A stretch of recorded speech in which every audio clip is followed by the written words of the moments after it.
না, না, এটা আসলে সিরিয়াস না। বিষয়টা হলো যে নরমালি এইসব খেলায় আমরা আশা করি যে আম্পায়ার একটু ছাড় দিবে ব্যাটসম্যানকে। মানে একবার পায়ে লাগলে আউট দিবে না, দ্বিতীয়বার লাগলে আউট দিয়ে দেখ। কারণ নরমালি এইসব খেলাগুলোতে আসলে ব্যাটসম্যানদের একটু ফ্লেক্সিবিলিটি দেওয়া হয়, কারণ ব্যাটসম্যানও তো একবারই সুযোগ পায়।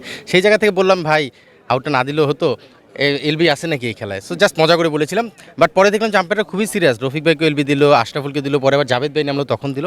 বেসিক্যালি এই ধরনের ফান গেমগুলোতে অনেক সময় ব্যাটসম্যানদের ফার্স্ট অপরচুনিটি আসলে সেটা অনেক সময় আম্পায়ার একটু ছাড় দেয়। তো স্বাভাবিকভাবে প্রফেশনাল আম্পায়ার, তাদেরকে কোনো অ্যাডভাইস করা ছিল না, গাইডলাইন দেওয়া ছিল না, এই কারণে আসলে জাস্ট এটা ফান করি, সিরিয়াস কিছু না। But that was A plum out.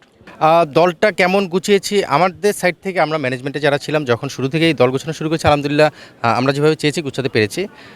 আপনারা যদি কাগজে কলমে দেখেন মনে হবে যে একটা ব্যালেন্স দল, বাকিটা আসলে মাঠে খেলতে হবে। বাট সোফার এখন পর্যন্ত প্রথম কাজ যেটা দল গোছানো, সেই কাজটা আমরা সাকসেসফুলি করতে পেরেছি। বাকি কাজগুলো আমাদের ম্যানেজমেন্টরা স্টেপ বাই স্টেপ সুন্দরভাবে গুছিয়ে নিচ্ছে।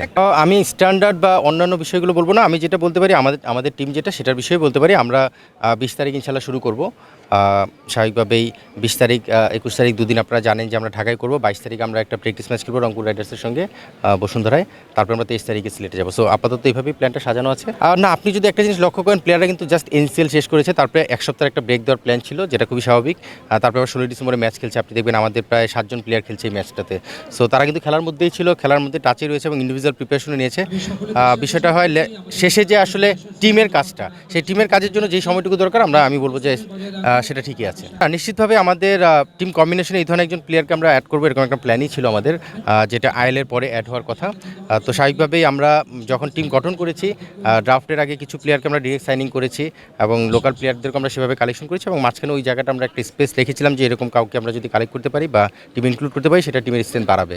সো স্বাভাবিকভাবে এটা একটা স্ট্র্যাটেজির প্ল্যান ছিল, পার্ট ছিল, এবং সেটাই আমরা সাকসেসফুলি করতে পেরেছি। আমি আসলে এভাবে নাম্বারিংয়ে বিশ্বাসী না, বাট আমরা চ্যাম্পিয়ন হওয়ার জন্যই খেলবো ইনশাল্লাহ। বাকিটা তো সময়ের সঙ্গে সঙ্গে যে প্রসেস মেনটেন করে আগাতে হয়, সেটাতে ইনশাল্লাহ লাগানোর চেষ্টা করবো।